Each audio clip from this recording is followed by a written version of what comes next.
তবে কি বাংলাদেশের রাজনীতিতে নতুন কোনো মেরুকরণ হতে চলেছে?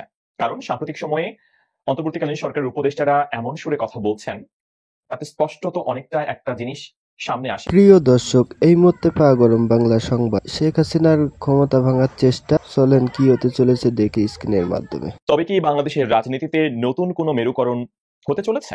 কারণ সাম্প্রতিক সময়ে অন্তর্বর্তীকালীন সরকারের উপদেষ্টারা এমন সুরে কথা বলছেন, তাতে স্পষ্টত অনেকটা একটা জিনিস সামনে আসে, সেটা হচ্ছে নতুন মেরুকরণের পথে বাংলাদেশ। কিরকম সেটা? দেখেন, আওয়ামী লীগের যেই শাসনামল গত ১.৫ দশক ধরে ৫ই আগস্টে সবকিছু চূর্ণ বিচূর্ণ হয়ে যায় এবং শেখ হাসিনা তার দলবল নিয়ে অনেকটা পালিয়ে যান জীবন বাঁচানোর জন্য। এবং এই যে শেখ হাসিনা, তিনি দলের নেত্রী হয়ে, যিনি তার পালিয়ে যাওয়ার কয়েকদিন আগে তিনি বলছিলেন যে শেখ হাসিনা চলে গেছে, শেখ হাসিনা পালিয়ে গেছে, শেখ হাসিনা নাই, শেখ হাসিনা পালায় না। তারপরেও যে তিনি চলে গেলেন, এটাকে এখন যারা আওয়ামী লীগের সমর্থক তারা বলবেন যে তিনি চলে গেছেন, যারা আওয়ামী বিরোধী তারা বলবেন তিনি পালিয়ে গেছেন। যাই ঘটুক না কেন, এই যে তিনি চলে গেছেন বা পালিয়ে গেছেন, ওই মুহূর্তে যারা আওয়ামী লীগ সমর্থক প্রচুর মানুষের বা নেতা যারা কর্মী যারা, তারা বিস্মিত হয়েছেন যে তাদের নেত্রী ৪-৫ দিন আগে বললেন যে শেখ হাসিনা পালায় না, তিনি এভাবে দেশ ছেড়ে চলে গেলেন তাদেরকে বিপদের মুখে রেখে। এবং ৫ই আগস্টের শেখ হাসিনার ভারতের উদ্দেশ্যে উড়াল দেওয়ার পর থেকে ৮ই আগস্ট রাতে সরকার গঠনের আগ পর্যন্ত এই যে সরকারবিহীন সময়ে সারা দেশে যারা আওয়ামী লীগের অনেক যারা নির্মম নির্যাতন করেছিলেন জনগণের উপরে বা তাদের বিরোধীদের উপরে গত ১.৫ দশকে, তাদের বাড়িঘরে হামলা ভাঙচুরের ঘটনা এবং অনেক জায়গায় অনেকের মৃত্যুর ঘটনা ঘটেছে, গণপিটুনি, অনেক অনেক ঘটনা, এবং সবই অমানবিক ঘটনা। আমি কখনোই কোনো অপরাধীর এভাবে মৃত্যু আমি কাম্য করি না। এখন আপনাদের হতে পারে, আপনারা হয়তো ভাবেন যে যেমন অনেকেই এখন যে রেপ হচ্ছে, অনেক অনেক ঘটনা ঘটছে, অনেকে বলছেন তাদেরকে প্রকাশ্যে ফাঁসি দেওয়া হোক। আমি সবকিছুর বিরুদ্ধে। আপনি অন্যায়, দেশের আইন যা বলে সে আইন অনুযায়ী প্রত্যেক অপরাধীকে শাস্তি দেন, আমি সেটার পক্ষে। অপরাধীর শাস্তি যদি বেশি হয় অপরাধের তুলনায়, সেটাও কিন্তু অবিচার। আচ্ছা, এটা অন্য গল্প। এই যে তখন অনেক আওয়ামী লীগের নেতা, অনেক আওয়ামী লীগের কর্মী এবং সমর্থকেরা তারা শেখ হাসিনার প্রতি উষ্মা প্রকাশ করেছিলেন, বিরক্তি তৈরি হয়েছিল, হতাশা তৈরি হয়েছিল যে শেখ হাসিনা বা তাদের নেত্রী, তাদের আপা এইভাবে তাদেরকে ছেড়ে অভিভাবকহীন করে দিয়ে একেবারেই দেশ ছেড়ে চলে গেছেন, নিজেকে নিরাপদে রেখেছেন এবং তার আত্মীয় স্বজন যারা বেশিরভাগ, তারা সবাই দেশের বাইরে নিরাপদে রয়েছেন। এবং যারা বড় বড় নেতা, এমপি, মন্ত্রী ছিলেন, কয়জন বা ধরা পড়েছেন, বেশিরভাগই দেশ ছেড়ে দেশের বাইরে আশ্রয় নিয়েছেন। এবং বর্তমান অন্তর্বর্তীকালীন সরকার তারা শুরুর দিকে যেমন কঠোর বার্তা দেওয়ার চেষ্টা করেছিলেন যে আওয়ামী লীগকে নিষিদ্ধ করে দিবেন, আওয়ামী লীগকে নিশ্চিহ্ন করে দিবেন, অপ্রাসঙ্গিক করে দিবেন এবং বাংলাদেশ আওয়ামী লীগ আগামীতে বাংলাদেশের রাজনীতিতে আর প্রাসঙ্গিক হবে না, সেই উপদেষ্টারা এখন অনেকেই বলতে শুরু করেছেন বা বলছেন যে আওয়ামী লীগের রাজনীতির সঙ্গে জড়িত যারা গণহত্যা, গুম, খুন, লুটতরাজ বা কোনো ধরনের অন্যায়ের সঙ্গে জড়িত নন, তারা রাজনীতিতে ফিরতে পারেন। কিন্তু এখানে কিছু শর্ত রয়েছে।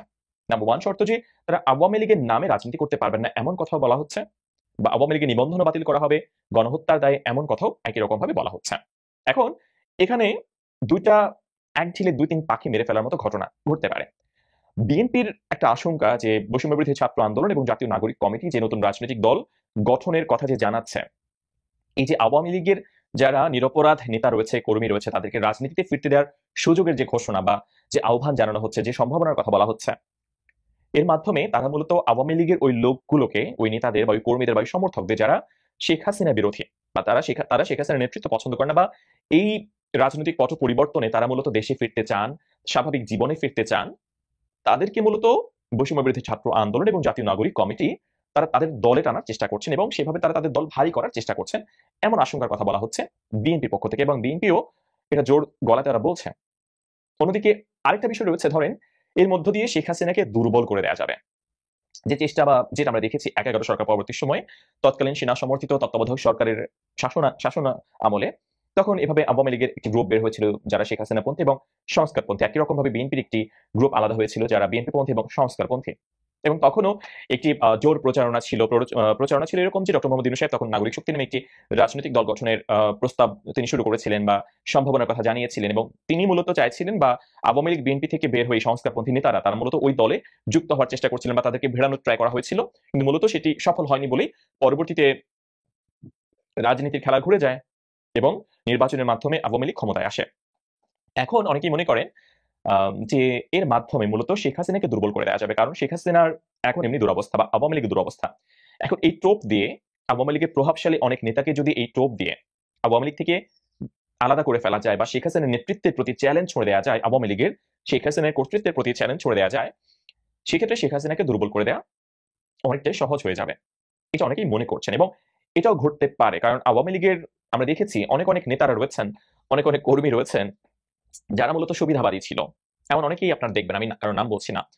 তারা মূলত এখন এক্ষেত্রে একটা রোল পালন করতে পারেন। তারা হয়তোবা উপদেষ্টাদের এই আহ্বানে তারা সাড়া দিতে পারেন। আইন উপদেষ্টা আসিফ নজরুল সাহেব অনেকটা এমন কথা বলেছেন, যারা অপরাধ করেননি তারা ক্ষমা চেয়ে রাজনীতিতে বা স্বাভাবিক জীবনে ফিরতে পারেন। সেটা নাহিদ ইসলাম বলেছেন, সেটা আসিফ মাহমুদ সজীব ভুঁইয়া বলেছেন এবং সার্জিস আলম যিনি নাগরিক কমিটির সঙ্গে যুক্ত, তিনি অনেকটা একই রকম সম্ভাবনার কথা বলেছেন এবং এটা অনেকটা আন্তর্জাতিক প্রেশারও রয়েছে এমন ব্যাপারটাও, এমন আভাসও দিয়েছে সরকার যে জাতিসংঘের বা উন্নয়ন তহবিল আন্তর্জাতিক যারা রয়েছে তারাও অনেকটা এটি প্রস্তাবনা বা এই শর্তগুলো তারা জুড়ে দিচ্ছে যে আওয়ামী লীগের যারা অপরাধী নন তাদেরকে সুযোগ দিতে হবে।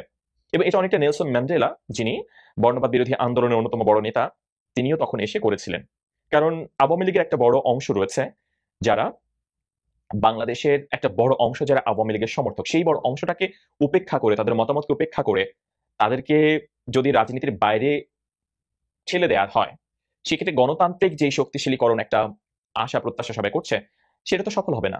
কারণ আওয়ামী লীগ যদি নির্বাচনে অংশগ্রহণ না করে, ওই বড় অংশ তো নির্বাচনে ভোট দেওয়া থেকে বিরত থাকবে, যেটা একই রকম ভাবে আমরা দেখেছি যে শেখ হাসিনার গত যে 3টি নির্বাচন 14, 18, 24-এ বিএনপির অংশগ্রহণ যদিও 18-তে ছিল বা 14, 24-এ বিএনপির অংশগ্রহণ ছিল না, সে কারণেই ভোটের হার বাড়েনি।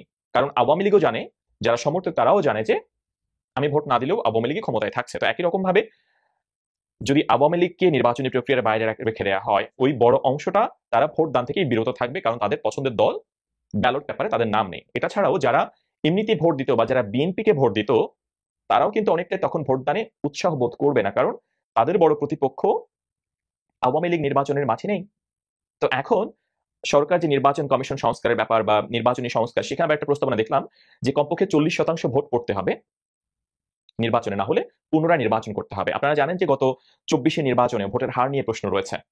এটা 40% পর্যন্ত উঠেছে কিনা সেটা নিয়ে অনেক প্রশ্ন রয়েছে। যদিও আমরা নির্বাচন কমিশন থেকে একটা ব্যাখ্যা পেয়েছি যে 5% ভোট পড়লেও সেই নির্বাচন গ্রহণযোগ্য, কারণ নির্বাচনে কত শতাংশ ভোট পড়তে হবে সেটা নিয়ে সুনির্দিষ্ট করে কিছু নেই। কিন্তু নতুন করে যে সংস্কার কমিশন তারা প্রস্তাবনা দিয়েছে যে কমপক্ষে 40% পড়তে হবে। এখন আওয়ামী লীগের ওই 30 থেকে 35% মানুষকে বাইরে রেখে 40% মানুষকে নির্বাচনের প্রক্রিয়ার মধ্য দিয়ে নিয়ে আসে, এটা কিন্তু অনেক বড় চ্যালেঞ্জ সরকারের জন্য। এখন দেখা যাক কি ঘটবে।